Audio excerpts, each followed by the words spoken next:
Well, thank you very much. We've just had a great meeting, a really good, very productive meeting. We have one thing in common. We want this city of ours that we love to do very well.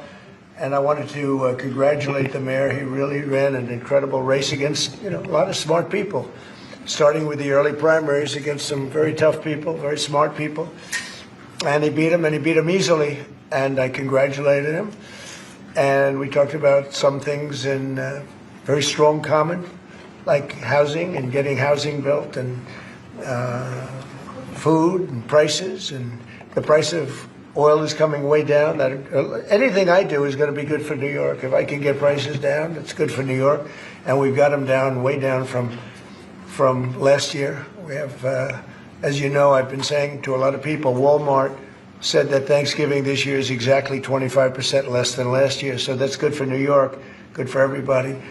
But I just want to congratulate. I think you're going to have, hopefully, a really great mayor. The better he does, the happier I am, I will say. There's no difference in party. There's no difference in anything. And we're going to be helping him to make everybody's dream come true, having a strong and very safe New York. And congratulations, Mr. Mayor. Thank you, Mr. President. Thank you. I appreciate it. Please.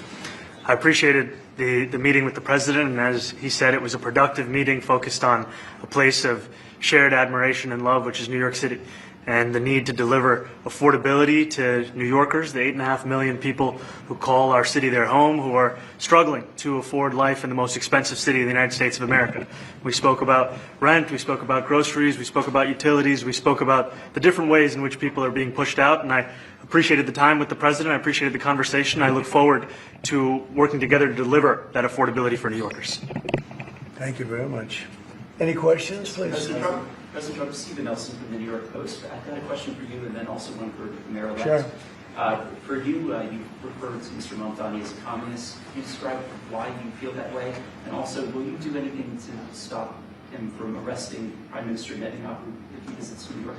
Well, we didn't discuss your second part of the question. And on your first part, I mean, he's got views that are a little out there, but who knows? I mean, we're going to see what works, or he's going to change also. We all change. I changed a lot.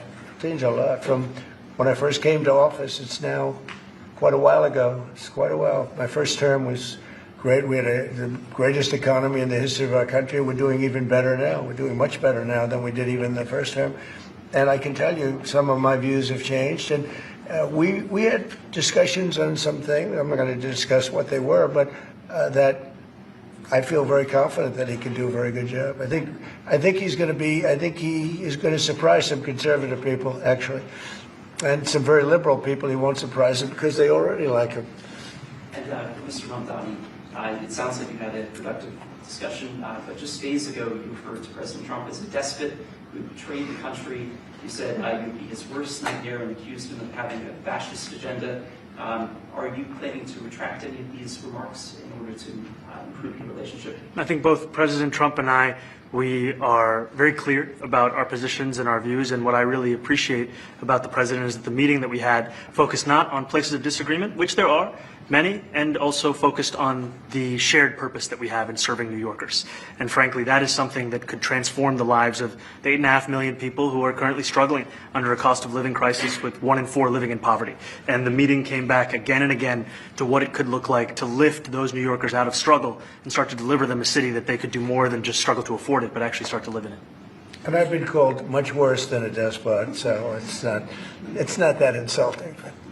Maybe I think he'll change his mind after we get to working together. Yes, please. Mr. President, I'm from MTV Lebanon. Good. I would like to ask you a question about the Middle East regarding Sure. you said that Hezbollah in Lebanon is not in a good position. And Lebanon now is the final unresolved after Gaza and Syria. Given your assessment, like what do you say for the Lebanese today? It's the independent state in Lebanon. And what is your next move to push toward disarmament? Sure. Well, we are pushing for total disarmament of Hamas and, frankly, everybody else. And we actually have peace in the Middle East. As you know, the King of Saudi Arabia just left yesterday. We had some great meetings, and he's made a contribution toward the United States of more than $1 trillion. We have now over $20 trillion coming in. No country has ever had anything like that, not even close. If you go to 2 trillion or 1 trillion, it's a lot. We have 20 or 21 trillion dollars. I think that Hezbollah has been a problem in Lebanon, big problem. We're working with Lebanon. We're working with everybody in the Middle East. That's another thing I think we have in common. We want to see peace in the Middle East, and we actually have now, for the first time, peace in the Middle East after 3,000 years. And now we're going to refine it, and I think you're going to see some very positive things happen. There is a potential to invite the Lebanese president. Oh, sure. Oh, I would do that, absolutely. And if the mayor would like to be here for that meeting, because I know he feels very strongly. I think you feel very, very strongly about peace in the Middle East. I think we desperately want it, and that's something that I shared with the president, that when I spoke to New Yorkers who had voted for the president last November on Hillside Avenue and Fordham Road, I asked them why. I heard again and again two major reasons. One was that they wanted an end to forever wars. They wanted an end to the taxpayer dollars we had funding violations of human rights, and they wanted to address the cost of living crisis. And I appreciated the chance to discuss both of those things. he said a lot of my voters actually voted for him, and One in 10. And I'm okay with that. President Trump, I hope to stand as well. I'll do that. I'll sign it. Give it to me. I'll sign it in a minute. That's pretty good. Mr. President, Yeah, please. you threatened to send federal troops to New York